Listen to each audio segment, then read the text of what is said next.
We'll put it all back again. You so fucking bitch! Yes, ma'am. Because 听下来，我不在乎你。 Yo, halo, jumpa lagi semuanya. Di kesempatan kali ini kita akan bahas episode kedua Black Mirror Season 7 yang berjudul Bad Noir, yang akan mengisahkan tentang Maria, seorang pegawai yang kerja di perusahaan coklat. Hidupnya biasa-biasa saja sampai suatu hari datanglah rekan baru bernama Verity. Awalnya sih kelihatan ramah, pinter, dan cepat akrab sama orang baru. Tapi makin lama Maria mulai merasa ada yang aneh. Perlahan semua yang dia bilang mulai disalahpahami. Orang-orang di sekitarnya mulai berubah sikap, dan yang bikin ngeri, semua itu kayak dirancang rapi. Dan anehnya, cuma Maria yang menyadari hal itu. Episode dengan ending yang gak ngotak ini patut kalian tonton sampai akhir. Oke, tanpa basa-basi langsung saja kita gas kuy.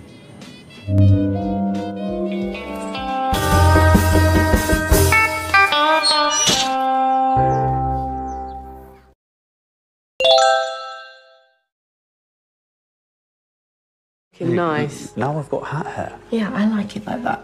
Yeah, try that. Okay, I found the place. 5. Episode dibuka di dapur apartemen Maria. Dia bersama pacarnya yang bernama Kay, sambil mencoba coklat hasil eksperimennya. Terlihat juga topi Kay yang bertuliskan Bernice. Hari Senin, hari di mana Maria pergi ke perusahaan tempatnya bekerja yang bernama Dita. Maria yang bekerja di divisi lead bank atau peneliti dan pengembang mempunyai posisi yang sangat penting di perusahaan tersebut. Saat itu ada pengujian produk baru buatan Maria yang melibatkan orang-orang random. Namun ada seorang wanita yang membuat Maria merasa resah dan gelisah. Dia adalah Verity, yang ternyata adalah mantan teman sekolahnya saat SMA dulu. So have a taste and let's talk about how it makes. Our head of flavor has dreamt up a with the flavor if you're not sure. Saat pengujian produk barunya, sebagian penguji merasa bahwa produk itu sama sekali bukan selera mereka, alias tidak enak sama sekali. Namun Verity meyakinkan bahwa sebenarnya rasa coklat tersebut unik dan enak. Penguji pun mencobanya sekali lagi, dan dengan seketika pendapat mereka berubah 180 derajat dan malah memuji produk tersebut. Thank you. How's my design, Griff? Maria pun akhirnya bertemu secara langsung dengan Verity saat di toilet.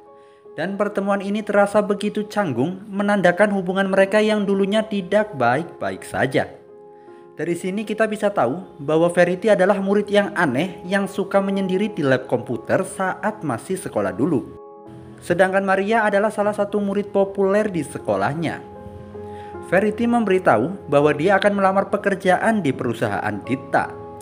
Namun Maria langsung menyangkal niat Verity, karena seingat Maria tidak pernah ada lowongan pekerjaan yang dibuka akhir-akhir ini.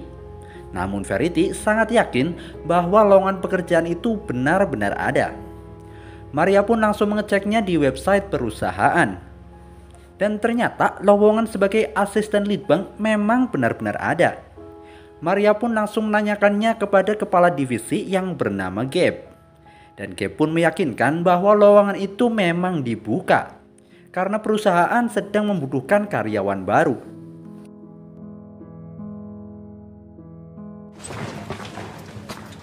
She's this girl that I went to school with. I said that. Ask him if you don't believe me. He'll be here. Saat di apartemen, Maria pun membicarakan Verity kepada Kay. Maria yang menganggap Verity sebagai murid yang otaknya encer hingga saking encernya sampai dicap aneh oleh teman-temannya.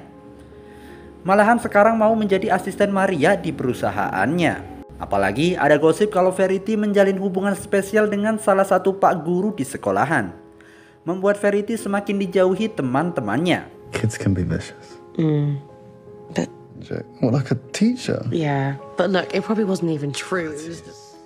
Di hari Selasa, Verity menjalani tes interview dengan Gabe. Dan tidak perlu waktu lama, saat itu juga Verity langsung diterima kerja di perusahaan Dita. Hal itu membuat Maria merasa tidak nyaman Bagaimana mungkin Verity bisa diterima begitu mudahnya dan saat itu juga? Maria meminta Gabe untuk berpikir ulang dalam menerima lamaran kerja Verity. Apalagi melihat rekan-rekan kerjanya yang begitu dekat dengan Verity membuat Maria tidak betah berlama-lama berada di kantor. Yeah. Maria pun menceritakan semua yang telah dialaminya pada hari itu kepada Kay. Dan Kay yang mendengar ocehan Maria yang selalu menyudutkan dan merendahkan Verity membuat Kay merasa kalau Maria sebenarnya cemburu dan merasa tersaingi dengan kehadiran Verity.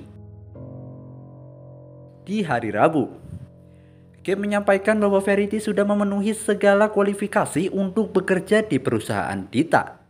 Dan mendengar hal itu tentu saja Maria merasa cukup kecewa. Verity mendapat tugas sebagai penghubung antara Maria dengan staf dapur.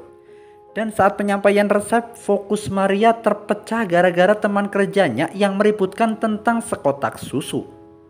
Hal itu membuat Maria lebih memilih menyampaikan resep-resepnya kepada Verity dengan menggunakan surel. Tidak sampai di situ, fokus Maria kembali berantakan ketika teman-temannya memperdebatkan tentang brand ayam goreng. Teman-temannya mengklaim bahwa nama brandnya adalah Barnis. Sedangkan Maria dengan keyakinan 1000% mengklaim bahwa brand tersebut bertuliskan Bernice. Mengingat Kay adalah mantan karyawannya.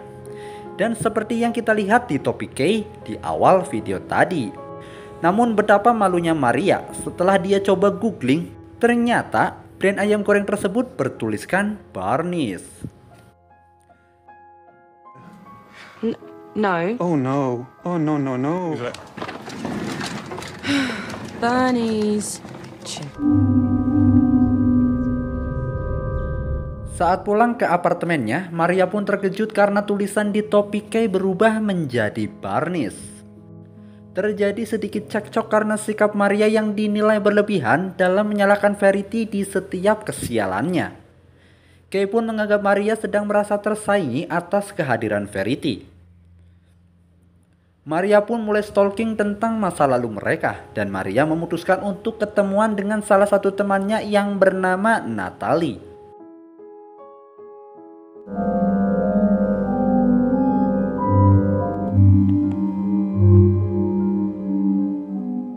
Hari Kamis pun tiba. Saat itu Big Boss yang bernama Dita, seperti nama perusahaannya, melakukan kunjungan dan mencicipi coklat-coklat buatan Maria. Dan ternyata Mr. Dita sangat menyukainya. Bahkan Mr. Dita mengajak Maria untuk ikut bersamanya pergi kunjungan. Namun sesaat setelah itu kegaduhan pun terjadi. Karena ternyata dalam coklat yang baru saja dimakan Mr. Dita terdapat gelatin sapi. Padahal Mr. Dita adalah seorang Hindu. Maria pun meyakinkan bahwa resep yang diberikan sudah 100% non-hewani alias 100% nabati. Atas hal ini Maria menuduh Verity yang tidak menyampaikan resepnya dengan benar ke staf dapur. Sebagai pembuktian mereka pun mengecek surel yang dikirimkan Maria. Yang ternyata benar saja Maria tidak menuliskan harus menggunakan gelatin nabati. Jadi sudah jelas sejelas-jelasnya bahwa memang ini kesalahan Maria. Walaupun Maria terus menyangkalnya. Maria pun komplain kepada Gabe. Dan lagi-lagi menuduh Verity memanipulasi ini semua. Namun Gabe nampaknya sudah muak dengan tingkah laku Maria dan menyuruh Maria agar lebih baik mengambil cuti untuk menenangkan pikirannya. Saat di apartemen pun demikian.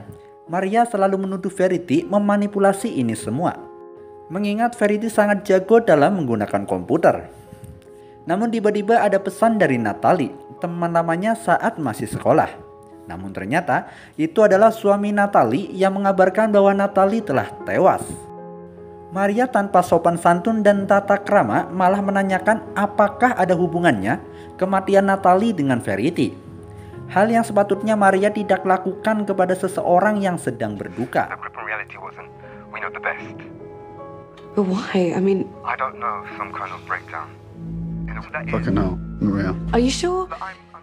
Dan di hari Jumat, Verity memberitahu Maria kalau Maria terlambat mengikuti rapat pagi.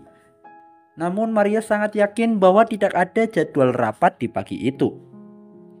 Verity pun menanyakan apakah Maria punya masalah dengannya, apalagi dengan gosip yang beredar tentang kedekatannya dengan seorang guru. Verity pun menceritakan kisah sedihnya saat dikucilkan dulu. Itu membuat Maria sedikit muncul rasa iba. Namun dengan tatapan penuh rasa dendam, Verity pun mengambil sekotak susu almond dan meminumnya tepat di depan mata Maria dan menumpahkan sisa susu almond tersebut.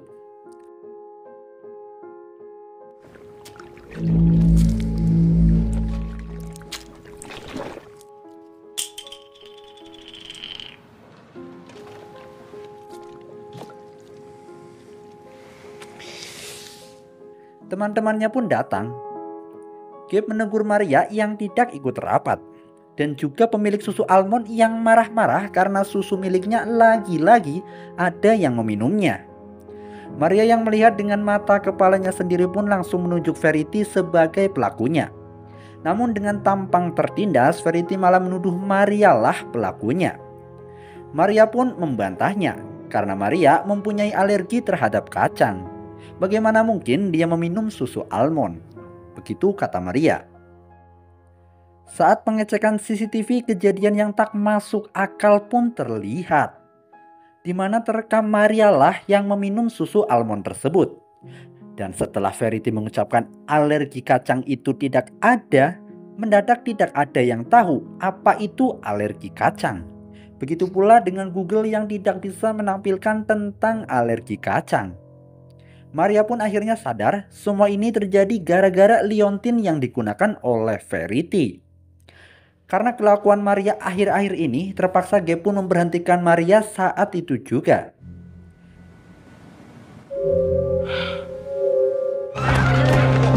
Your actions leave me with no choice but to let you go. Saat pulang, Maria memilih mengikuti Verity dan menyelinap masuk ke rumahnya, yang ternyata mewah, megah, dan wah. Maria pun menyelinap masuk dan terlihat perangkat-perangkat elektronik berteknologi tinggi berjejer di ruangan tersebut. Maria pun masuk ke kamar Verity yang terlihat sangat aneh dengan lukisan Verity sebagai ratu, foto sebagai bintang film, sampul majalah, astronot, dan lain sebagainya. Akhirnya Maria menemukan liontin yang dia cari dan sesegera mungkin sembunyi di bawah ranjang. Maria coba menggunakan liontin tersebut, namun malahan persembunyiannya diketahui oleh Verity. Dan disinilah fakta mulai terkuak. Verity pun menjelaskan bahwa liontin itu hanyalah remote, dan Verity punya banyak liontin remote cadangan. Dengan kecerdasannya, Verity berhasil membuat remote yang mengatur frekuensi tubuh Verity ke dunia paralel, di mana setiap ucapan Verity akan menjadi fakta. Tidak ada garis waktu, semua bebas dan terserah pada Verity. Verity pun menunjukkan kecanggihan dalam teknologi yang dia buat, seperti mengubah warna baju, mengubah bahasa, dan bahkan mengubah tempat mereka berada saat ini. Natalie Kane told me it was you. Just before she jumped. All that, isn't it? I don't understand. I don't care. Dan semua itu Verity lakukan hanya demi satu tujuan, untuk balas dendam pada orang-orang yang membulinya dahulu kala. Dan target utamanya adalah Maria, yang telah menyebarkan gosip kedekatannya dengan Pak Guru.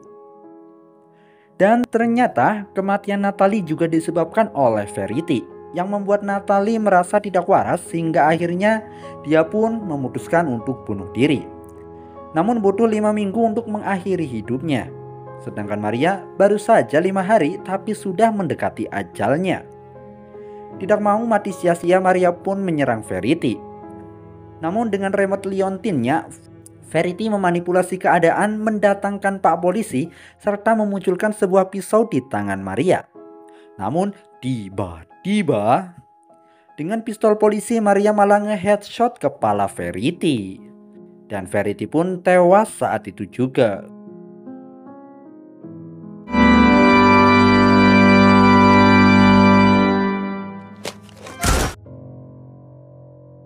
Maria pun berhasil mengambil remote liontin milik Verity.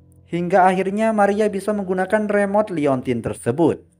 Maria pun langsung mengubah keadaan dengan mengubah dirinya menjadi ratu alam semesta. Selesai.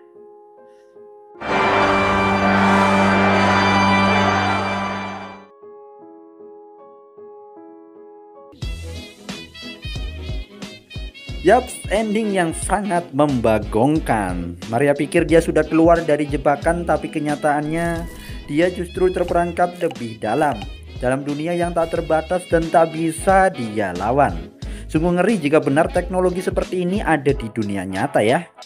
Gimana pendapat kalian tentang episode kedua ini? Tulis di kolom komentar ya. Terima kasih yang sudah nonton sampai akhir. Kita ketemu lagi di episode selanjutnya. Ciao.